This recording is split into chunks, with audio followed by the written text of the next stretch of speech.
राधा की शादी एक छोटे से गांव तीन दुनिया में हुई थी। उसका पति अशोक एक सीधा सादा, मेहनती और दिल का बहुत अच्छा इंसान था। शादी के कुछ ही दिनों बाद अशोक राधा को लेकर इंदौर चला गया, क्योंकि उसे वहीं काम मिला था। इंदौर में अशोक अपने छोटे भाई अरविंद के साथ रहता था। राधा भी उसी घर में रहने लगी। शुरुआत में राधा और अशोक की जिंदगी बहुत खुशहाल थी। दोनों एक दूसरे से बहुत प्यार करते थे। छोटी छोटी बातों में भी खुशियां ढूंढ लेते थे। राधा घर संभालती, अशोक काम करता और शाम को दोनों साथ बैठकर बातें करते। ये खुशहाली अरविंद को अच्छी नहीं लगती थी।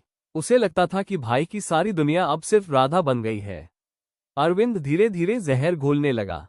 वो छोटी छोटी बातों को बड़ा बनाकर घर में लड़ाई करवाने की कोशिश करता। राधा की तबीयत अक्सर खराब रहती थी, फिर भी वो घर का सारा काम करती, खाना बनाना, कपड़े धोना, सफाई करना। लेकिन अरविंद गांव फोन करके अपनी मां हरकू को कहता, मां, ये बहू कुछ काम नहीं करती। अशोक ही सब करता है। ना खाना ठीक बनाती है, ना घर संभालती है। मां हरकू भी बेटे की बातों में आ जाती और राधा को बुरा भला कहती। उधर अशोक के बड़े भाई की पत्नी भी राधा को ताने मारती, इतनी आजादी मत दो इसे। ज्यादा सिर चढ़ेगी तो घर बिगाड़ देगी। पैसे मत देना, नहीं तो लेकर भाग जाएगी। ये सारी बातें वो अशोक के कान में भरती रहती। राधा चुपचाप सब सहती रहती। वो सोचती, मैंने किसी का क्या बिगाड़ा है?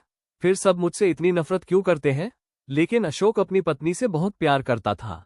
उसने किसी की बातों पर विश्वास नहीं किया। वो जानता था कि राधा सच्ची, मेहनती और समझदार है। ये बात अरविंद को और चुभने लगी। अब वो और ज्यादा आग लगाने लगा। घर की हर बात माँ को बताता, किराए और खाने पीने का कोई पैसा नहीं देता, फिर भी राधा ही तीनों का खाना बनाती, कपड़े धोती और घर संभालती। अरविंद और उसकी मां हर को मिलकर राधा के खिलाफ साजिशें रचने लगे। उन्होंने अशोक को राधा से दूर करने की पूरी कोशिश की, मगर अशोक नहीं बदला। कुछ समय बाद अरविंद की शादी तय हुई। शादी में राधा को जानबूझकर नहीं बुलाया गया। कहा गया, वो हमारे घर की कुछ नहीं लगती। ये सुनकर राधा का दिल टूट गया। उसने सवाल किया, घर की कुछ नहीं लगती? ये सुनकर राधा का दिल टूट गया। उसने सवाल किया, सबको सम्मान मिलता है तो मुझे क्यों नहीं? मैं क्या इस घर की बहू नहीं हूं?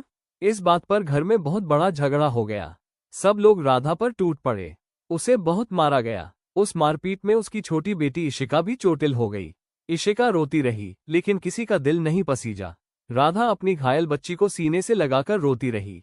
उसकी आंखों में सिर्फ एक सवाल था, क्या इतना प्यार करना और इतना सहना भी गुनाह होता है? उस दिन राधा को समझ आ गया कि इंसान का सबसे बड़ा दुख किसी दुश्मन से नहीं, बल्कि अपनों से मिलता है। लेकिन उसने हार नहीं मानी। उसने अपनी बेटी के लिए जीने का फैसला किया। वो जानती थी कि एक दिन सच जरूर सामने आएगा और उसका दर्द उसकी ताकत बन जाएगा।